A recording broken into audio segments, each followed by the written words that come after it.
La TVT au cœur de l'information.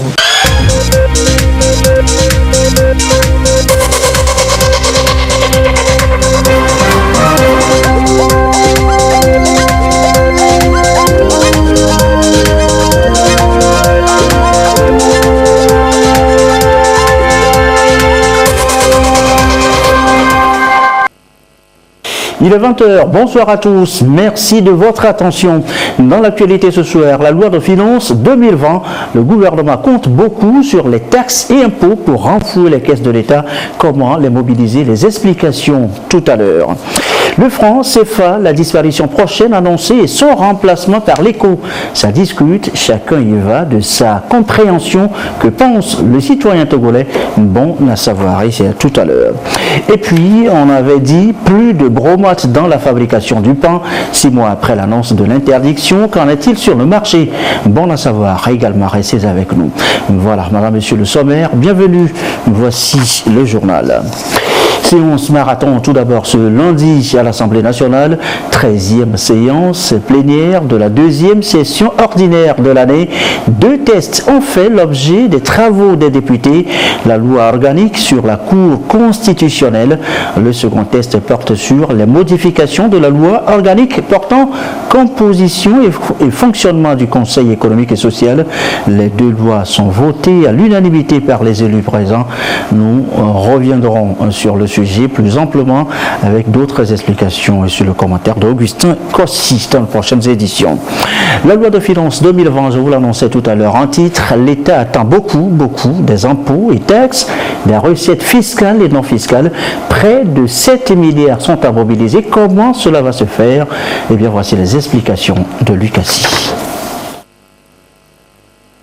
D'une progression de 2,5%, la loi de finances exercice 2020 s'équilibre en ressources et en charge à 1466,2 milliards de francs CFA. À l'instar du budget général, les recettes fiscales vont connaître une hausse de 1,3% pour l'an prochain.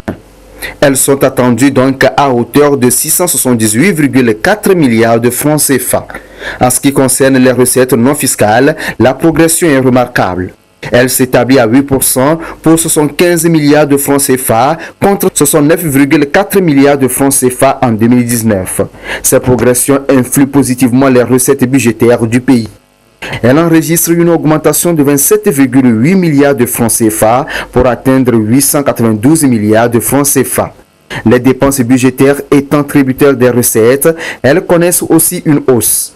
Une hausse évaluée à 23,3 milliards de francs CFA pour ressortir à 959,1 milliards de francs CFA. Le solde budgétaire est déficitaire de 67,1 milliards de francs CFA, soit 1,9% du PIB, malgré les prévisions budgétaires bien plus haut. Le déficit est donc en deçà du plafond communautaire de 3% que le Togo respecte depuis 2017. Il sera entièrement financé par le solde excédentaire des opérations de trésorerie. De l'argent attendu aussi de la BOAD, un appui de 7 milliards de francs CFA. C'est pour la construction de la centrale solaire de Blita. Les précisions de Karine Olando. La Banque ouest-africaine de développement BOAD accompagne le Togo dans sa politique énergétique. L'institution financière vient de financer la construction d'une centrale solaire à hauteur de 7 milliards de francs CFA dans la localité de Blita. Le projet à terme permettra de réduire la dépendance énergétique du Togo et contribuer ainsi à l'atteinte des objectifs du Plan national de développement PND. Le projet présidentiel CISO se veut également renforcé car l'ambition des plus hautes autorités du pays est de donner l'accès à l'électricité à 2 millions de Togolais par le biais de l'énergie solaire. La stratégie nationale d'électrification ambitionne d'atteindre un taux de couverture de 50% sur l'ensemble du territoire national d'ici 2020, soit 15% en 2025 et 100% en 2030. Le dispositif de production d'énergie propre, une fois installé, devrait être le deuxième d'une capacité de 30 MW au Togo. Le premier qui reçoit l'appui financier de la BOAD va être construit à Blita. Et cet ouvrage sera le premier des 4 de cette puissance annoncée dans le cadre de la stratégie nationale d'électrification 2018-2030. Je vous l'annonçais également tout à l'heure en titre sur le marché togolais interdit l'utilisation du bromate dans la fabrication du pain. Mesure annoncée il y a de cela 6 mois déjà. Aujourd'hui, qu'en est-il exactement sur nos marchés? Vérification avec les agents du ministère du Commerce. Carmel Madjé à Kapouf. Il est midi environ. Des agents de contrôle du ministère de la Santé et du ministère du Commerce font irruption dans cette boulangerie. Le personnel est à l'œuvre. Après échange avec l'équipe dirigeante, il passe au contrôle. Tous les ingrédients et même la pâte est testée pour voir si le bromate est utilisé dans la fabrication du pain qu'ils produisent. Nous avons testé les améliorants qu'ils utilisent ainsi que la pâte pour voir s'il y a le bromate dans ces différents produits. Donc avec le réactif que nous avons, s'il y a du bromate, nous devons voir des précipités noirâtres. Il n'y a pas de précipités noirâtres sur l'échantillon testé. Ça veut dire qu'il n'y a pas de bromate.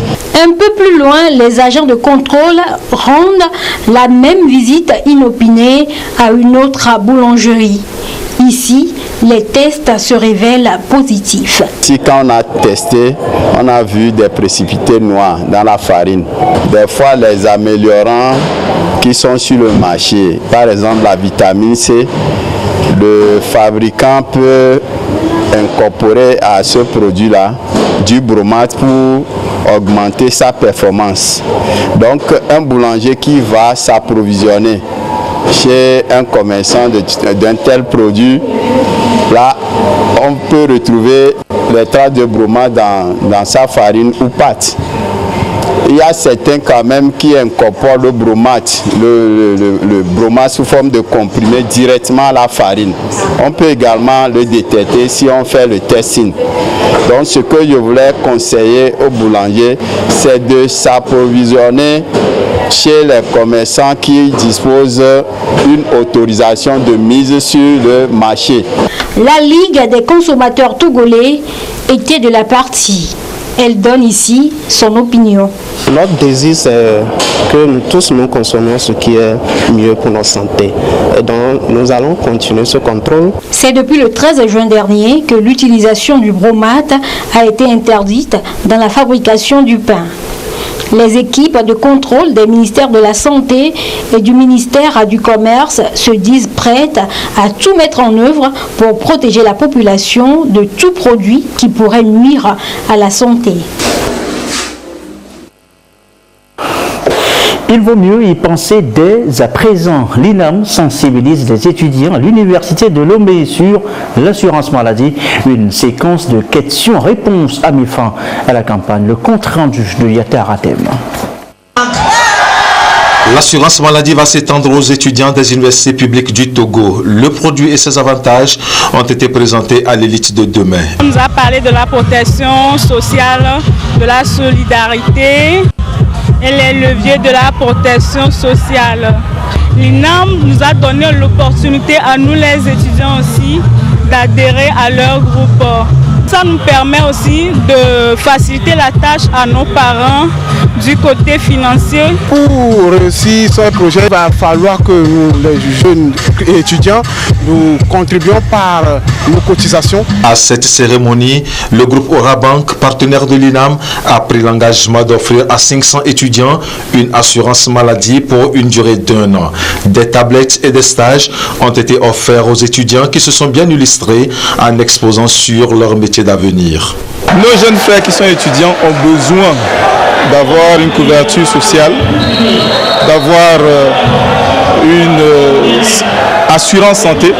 Et en ça, nous nous sommes dit qu'il est important qu'on leur passe le message que s'assurer, c'est important. L'Institut national d'assurance maladie INAM, initiateur de la rencontre, entend accompagner les étudiants, non seulement sur le plan académique, mais aussi social. Nous avons échangé avec eux cet après-midi sur leurs rêves. Et je peux vous assurer que ça fait rêver. Oui, ils ont des rêves. Ils rêvent tous de travailler. Ils veulent un emploi. Et on a même rigolé en disant, on ne veut pas être Zemidjan. Nous avons parlé avec eux et nous les avons écoutés surtout, exprimer leurs projets, leurs craintes et nous dire ce qu'ils pensent de l'avenir. On a vu des étudiants plutôt confiants, des étudiants qui ont foi à l'avenir et qui ne tremblent pas, qui savent ce qu'ils veulent. Les étudiants doivent pouvoir sentir qu'il y a des réponses pour leurs préoccupations et c'est aussi ce que nous leur avons dit aujourd'hui. L'assurance maladie fait son chemin au Togo et pour l'INAM, l'objectif ultime reste d'offrir aux Togolais une couverture santé universelle, un défi de taille que l'on veut à tout prix relever. Processus électoral apaisé en 2020. Chacun fait sa part. La commission en charge de la lutte contre la prolifération des armes légères s'appuie sur la société civile.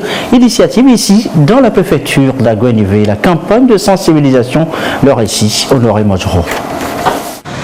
Les troubles sociopolitiques du 19 août 2017 et l'événement malheureux du 23 novembre dernier ont été soldés par la disparition de ces armes qui circuleraient actuellement dans les mains des individus non identifiés. Une situation qui inquiète la Commission nationale de lutte contre la prolifération, la circulation et le trafic illicite des armes légères et de petit calibre, surtout à la veille de la présidentielle de 2020. Pour prévenir toute menace éventuelle de sécurité, la Commission a entrepris des sensibilisations à travers tout le pays. Ces derniers temps, on a constaté que les armes ont été emportées. Ça veut dire qu'il faut amener certains acteurs qui ont de l'influence sur certaines franges de la population pour les sensibiliser, leur faire comprendre l'utilité ou la nécessité de ramener les armes. Aujourd'hui, il est question de faire en sorte que les armes des acteurs concernés par les questions de paix et de sécurité puissent se retrouver. C'est dans ce sens que la Commission nationale de lutte contre la prolifération, la circulation et le trafic illicite des armes légères petit calibre a initié le présent projet. Il a deux aspects majeurs. Le premier, c'est de parler des questions de l'extrémisme religieux. Vu le contexte régional, notre pays n'est pas encore touché, mais il faut commencer par prendre des mesures pour que cela n'arrive pas dans notre pays. Ensuite, c'est d'amener les autres acteurs, qui sont les chefs traditionnels, à commencer par travailler sur l'apaisement social par rapport au processus électoral qui est en vie dans notre pays. Nous avons aussi invité certaines associations de femmes et de jeunes qui seront les relais sur l'ensemble du territoire pour relayer notre message. Deux thématiques, à savoir la gestion des conflits et la tolérance religieuse, vont être abordées au cours de cette rencontre qui a réuni les leaders religieux, les chefs traditionnels et les responsables des associations de jeunes et de femmes de la préfecture de Aguenivé. Et dans les starting blocks pour la présidentielle de l'année prochaine, le parti a dit pas encore de candidat désigné. Mais on n'en est pas loin. Le parti se mobilise et réfléchit. Issaka Aruna, Gérald Agoudou. Comment aller à l'élection présidentielle de 2020 pour assurer la victoire de leur parti et celle de tous les Togolais? C'est la principale question de ce Conseil national. Ici, militants et sympathisants de l'Alliance des démocrates pour le développement intégral ADI analysent la situation sociopolitique du pays.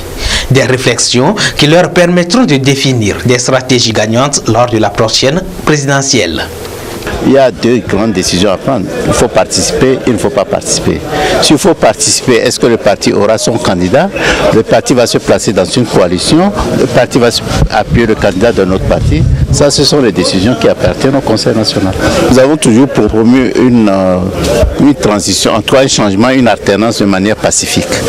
Par la voie des urnes, c'est l'option de Adi. Je fais beaucoup de tournées dans le pays. Je dois faire le rapport de ce que j'ai constaté dans le pays. Je dois faire le rapport sur les aspirations que j'ai senties, que eux-mêmes, puisque chaque fédération a discuté avec ses militants, avec la population, devait venir ici. Donc c'est tout ça que nous allons mettre ensemble pour prendre une décision. L'ADI a toujours prôné la non-violence dans la résolution de la crise sociopolitique au Togo. Dans cette logique, elle entend œuvrer à l'amélioration du cadre électoral dans l'inclusion et dans la non-violence, ce qui est une garantie de la stabilité pour le pays et un gage pour son émergence, selon le président du parti, a dit. Réflexion également en cours au PDR, Parti pour la démocratie et le renouveau. La formation politique veut se relancer. Des résolutions sont donc prises. Désiré Aloy. En train de faire à l'endroit de cette partie qui...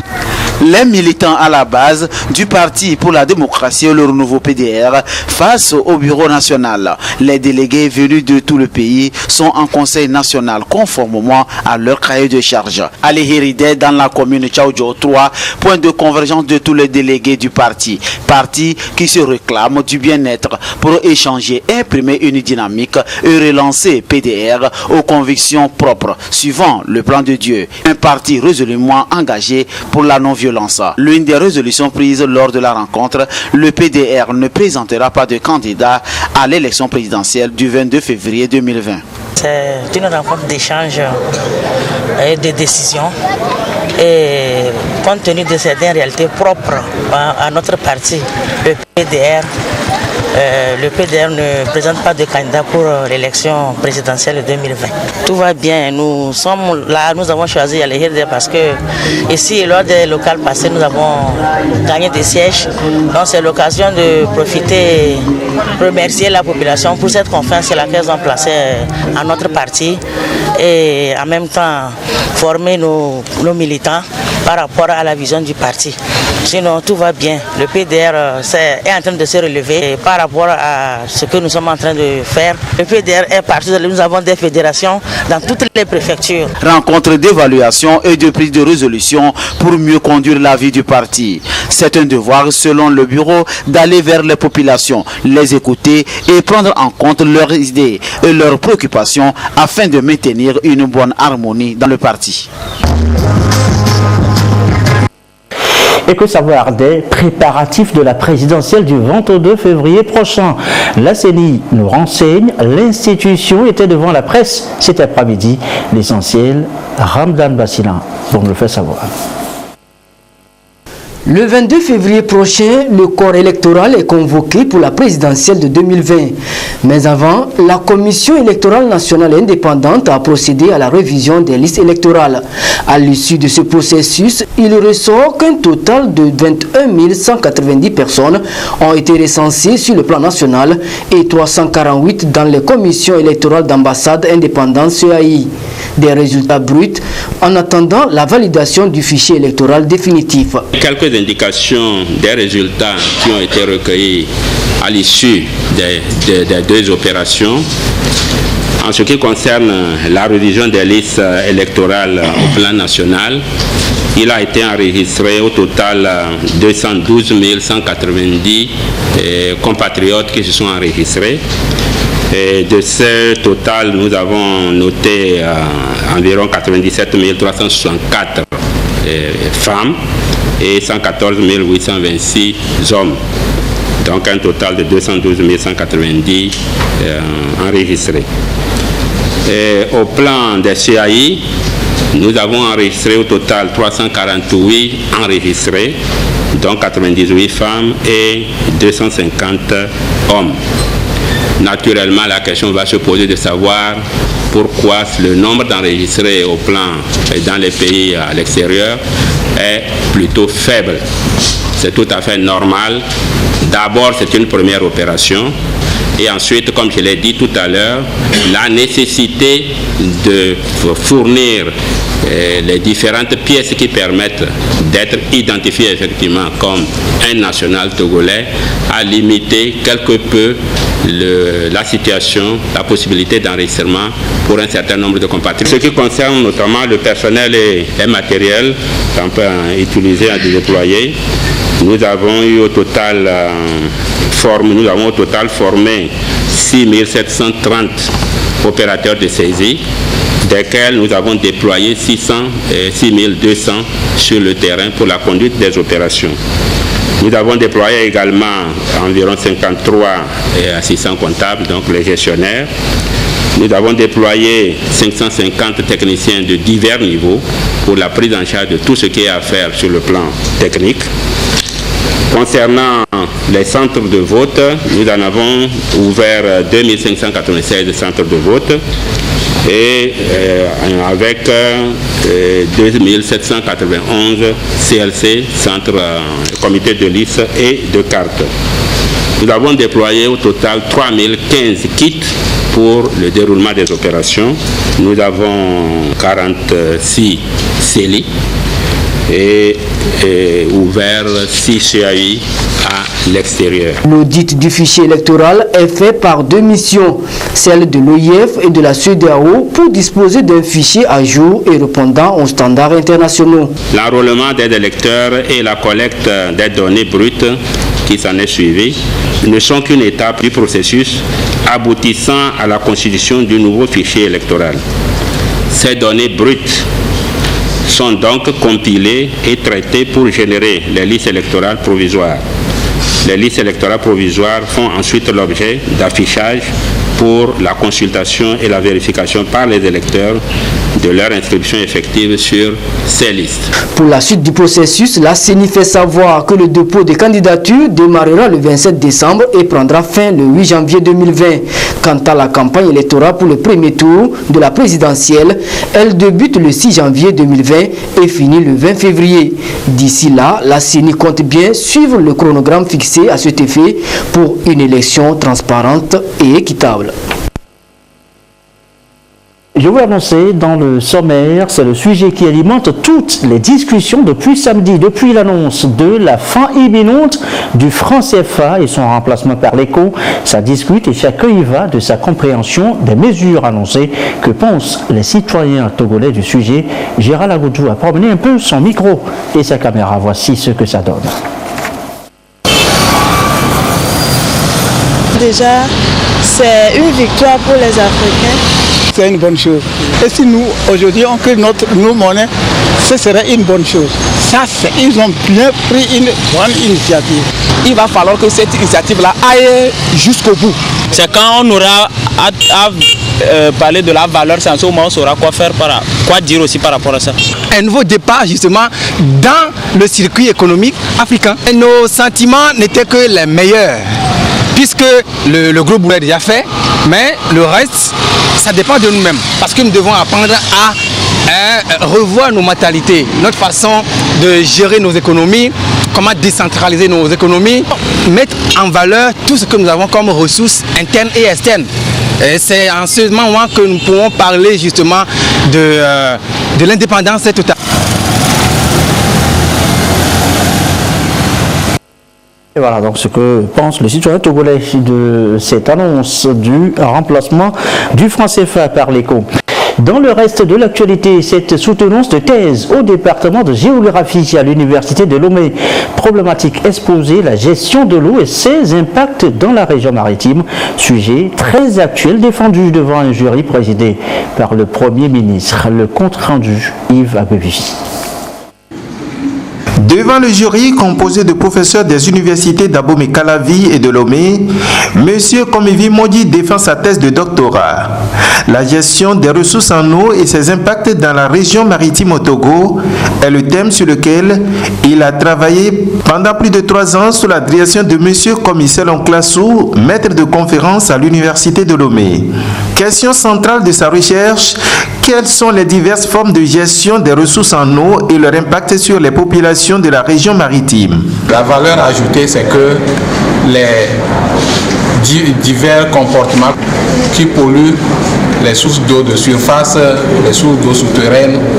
Par exemple, les déchets que nous jetons un peu partout, les bas-fonds, les zones humides, inondables, que nous bouchons souvent avec des ordures, des déchets, sont des comportements à délaisser, sont des comportements à prohiber pour protéger les eaux de surface, parce que lorsque nous jetons les déchets un peu partout, lorsqu'il pleut, il y a des piles, il y a des produits divers qui sont infiltrés dans la nappe affleurante que nous utilisons d'ailleurs par nos forages et nos puits. Donc aujourd'hui, ces aspects sont élucidés. Faire évoluer la connaissance dans le domaine de la gestion de l'eau et son impact multidimensionnel dans la région maritime, voilà l'intérêt de la recherche menée. Au-delà des cadres théoriques et méthodologiques respectés par l'impétrant, le directeur de la thèse inscrit cette recherche dans un contexte d'intérêt social et suprarégional. Le sujet d'une importance capitale. En effet, l'eau joue, et jouera encore, et toujours, un rôle éminemment central dans la vie de l'homme, surtout dans le contexte du changement climatique aujourd'hui, où elle peut devenir source de conflits entre des populations d'un même pays, voire source de conflits entre États. Elle intervient dans la consommation humaine, comme nous le savons tous, un rôle dans les actes sociaux et culturels, les activités agricoles, industrielles, touristiques, des loisirs et j'en passe. C'est d'ailleurs en raison de son rôle vital que la communauté internationale, notamment les Nations Unies, dans la déclinaison des 17 objectifs du développement durable, les ODD, donc les Nations Unies ont mentionné l'objectif numéro 6 comme garantir l'accès de l'eau à tous, l'eau et l'assainissement à tous. Une thèse de 339 pages subdivisée en 3 parties. La première présente les déterminants physiques et humains de la gestion de l'eau dans le milieu d'études. La deuxième partie consacrée à l'analyse de la disponibilité, les conditions de ravitaillement des eaux de consommation et l'utilisation que l'on en fait. Et la troisième et dernière partie axée sur les conséquences qui en résultent. Après avoir apprécié la qualité rédactionnelle et la démarche méthodologique de l'impétrant, le jury délibère.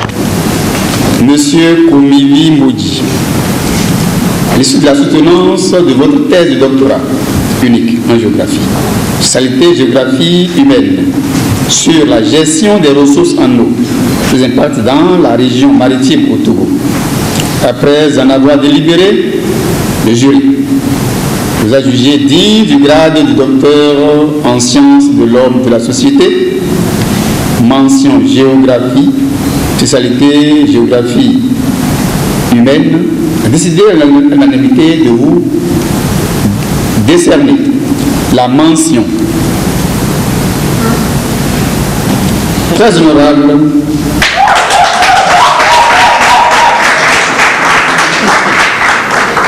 avec les fédérations des membres du jury. Fini le suspense, Monsieur Komivi Moji entre avec tous les honneurs dans la grande famille des scientifiques.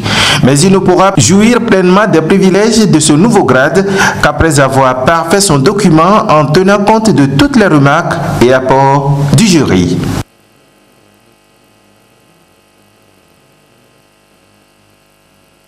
L'acte 4 de la nuit des droits de l'homme, joué vendredi dernier, rendez-vous à Canal Olympia.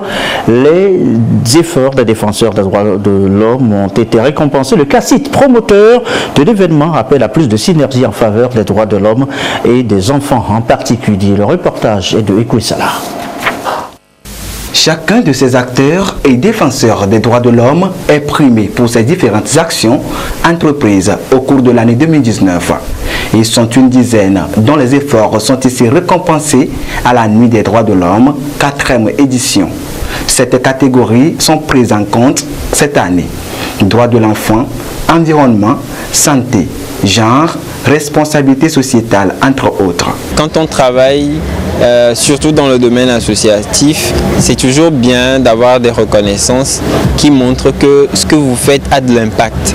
Et donc ce prix vient à point nommé pour nous dire du courage, continuez à faire ce que vous faites et essayez de faire encore mieux, faire encore plus. C'est la conjonction de plusieurs efforts qui ont permis à ce que Assa International puisse être élu meilleur acteur en matière de la protection des droits des enfants au Togo. Le Centre international est spécialisé dans la prise en charge des enfants qui sont en situation de rue au Togo. Et ils sont au nombre de 6 000 à 7 000 qui se baladent dans les rues du Togo actuellement. Et nous essayons de mettre en place un certain nombre de mécanismes assez innovants pour permettre justement à ces enfants de retrouver un cadre de vie et d'être protégés tels que les droits de l'homme, les droits de l'enfant le veulent. À cette 4e édition, cachet spécial aux droits des enfants et de la jeune fille. Le CACIT en appelle à faire davantage à leur préservation. Nous constatons que de plus en plus, les enfants sont encore dans la rue. Les enfants, ou bien qui sont des élèves, subissent encore des violences dans les classes, subissent encore des violences dans les ménages. Et donc, nous estimons qu'il y a encore du travail à faire. Nous invitons le gouvernement à nous accompagner. Nous invitons les partenaires à nous accompagner pour que nous puissions voir la réalité que vivent ces enfants, pour que nous puissions aider ces enfants. Les ministères des droits de l'homme et de la sécurité et le procureur de la République ont été également honorés à cette édition pour leurs multiples efforts en faveur de la protection des droits de l'homme au Togo. Extrêmement au pays, de voir comment les enfants sont traités dans notre très cher pays, surtout quand les surnoms des enfants sont tués. À cette soirée, un concours de plaidoirie sur le droit des enfants a opposé 3 universités. Concours remporté par ESIG Global Soces. Un corbillard à la communauté musulmane de Saint-Cassé, c'est un don d'un natif du milieu. La cérémonie de remise s'est déroulée à la mosquée centrale de la ville. Chazim Labaga pour le récit.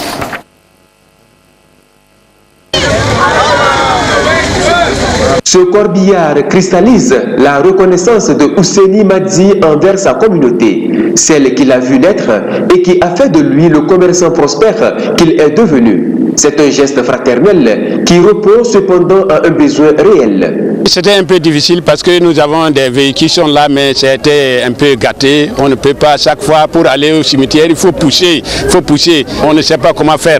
Donc une fois que lui aussi il a mis ça dans sa tête, il nous a offert ce cadeau, on le remercie beaucoup, très bien. On le remercie beaucoup, que Dieu le protège en santé, longue vie. C'est donc avec beaucoup de joie que j'offre ce corbillard pour permettre à cette communauté de conduire dignement nos parents qui nous ont précédés à leur dernière demeure. C'est le ministre Kédé Issa Kamfitine qui a procédé à la remise de ce don, lui conférant ainsi l'onction officielle à la grandeur du geste.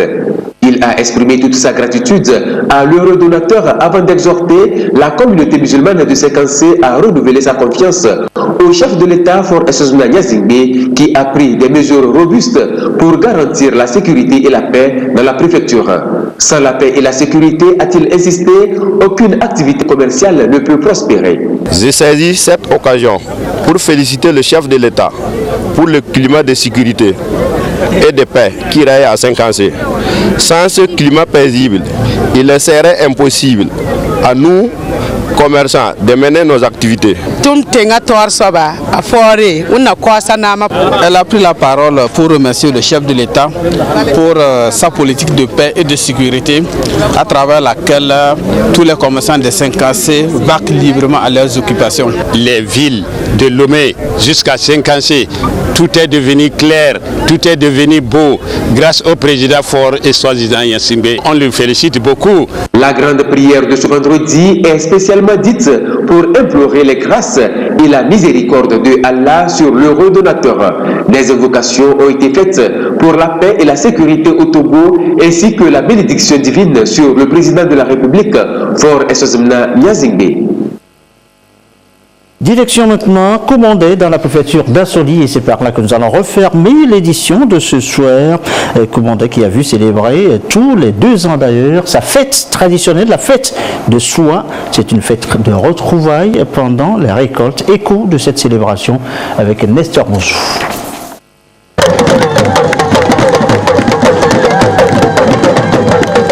Les populations de Koumondé dans la Soli mobilisées pour célébrer Souo, leur fête traditionnelle. Cette fête qui a lieu tous les 2 ans est à sa 104e édition. Souo tire son nom de l'arbre à partir duquel le tam-tam qui est joué le jour de la fête a été fabriqué.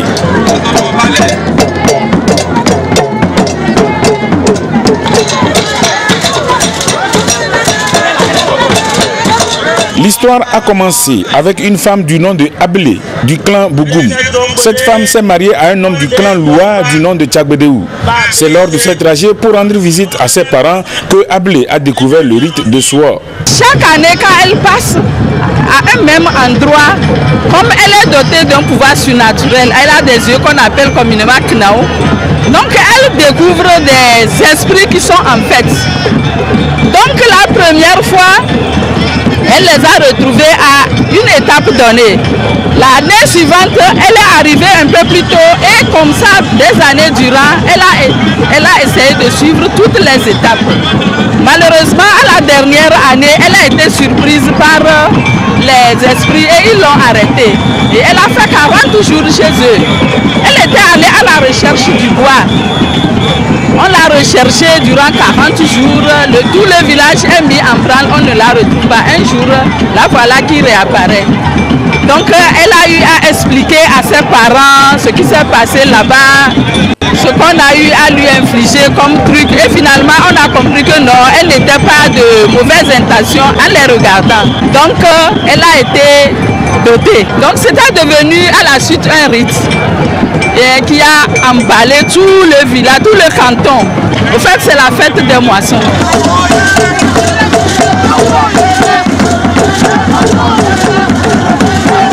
Les chansons dénoncent parfois des faits de société ou des situations incommodes, à savoir l'injustice, le vol, la corruption et l'adultère.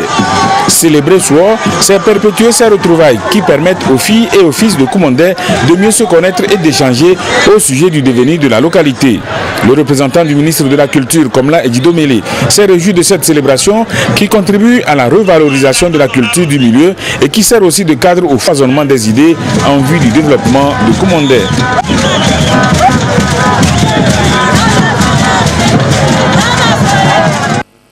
Et ce communiqué du ministre de la Sécurité et de la Protection civile pour fermer définitivement cette édition sur réquisition numéro 6536/PR/2019 de Monsieur le procureur de la République près le tribunal de première instance de Lomé et numéro 220 TPIK/PR/2019 de Monsieur le procureur de la République près le tribunal de première instance de Palimé en date du 20 décembre 2019. Les forces de défense et de sécurité ont procédé ce lundi 23 décembre 2019 de 6h à 17h à des opérations de lutte et de prévention de la criminalité au quartier Agwe à Tchanvé, à Lomé et Zongo à Palimé, visant à assurer la quiétude et la tranquillité des populations et leurs biens afin d'anticiper la commission de tout acte délictueux en cette période de fin d'année où la recrudescence de la criminalité est susceptible de prendre de l'ampleur. Ces opérations ont été conduites à travers des actions de contrôle et des perquisitions dans le respect des tests en vigueur. À Lomé, l'opération a permis, outre l'interpellation de 337 personnes, dont 309 hommes et 28 femmes, de saisir divers objets. Il s'agit notamment de 3 fusils de fabrication artisanale, 13 coupe-coupes, 4 sabres, 3 cartons de pétards, 153 motos sans pièces et 2 vélos. Au cours de cette opération, il a été également saisi au domicile de marabout gardé par le nommé Moussa Sirou Mohamed, entre autres 2 coupes-coupes, 2 couteaux, des produits en bouteille, un lot de vêtements rouges et 9 bonnets, une paire de ranges, 2 paires de chaussures basses et 2 bâtons portant des écrits en arabe. À Palimé, il a été procédé au cours de cette opération à l'interpellation de 60 personnes et à la saisie de 104 motos. Toutes les personnes interpellées ont été confiées à la gendarmerie nationale pour identification et enquête approfondie à toute fin utile. Le ministre de la Sécurité et de la Protection civile remercie la population des quartiers visités dans ces deux villes pour leur compréhension et collaboration. Il invite l'ensemble de la population togolaise à rester vigilante et à participer en cas de besoin aux côtés des forces de défense et de sécurité à ces actions de lutte contre la criminalité afin de préserver et consolider la paix et la sécurité dans notre pays. Et voilà qui referme ce journal. Merci à vous qui nous suivez ce soir à Libreville, au Gabon. Et comme d'habitude, toujours fidèlement, très belle soirée.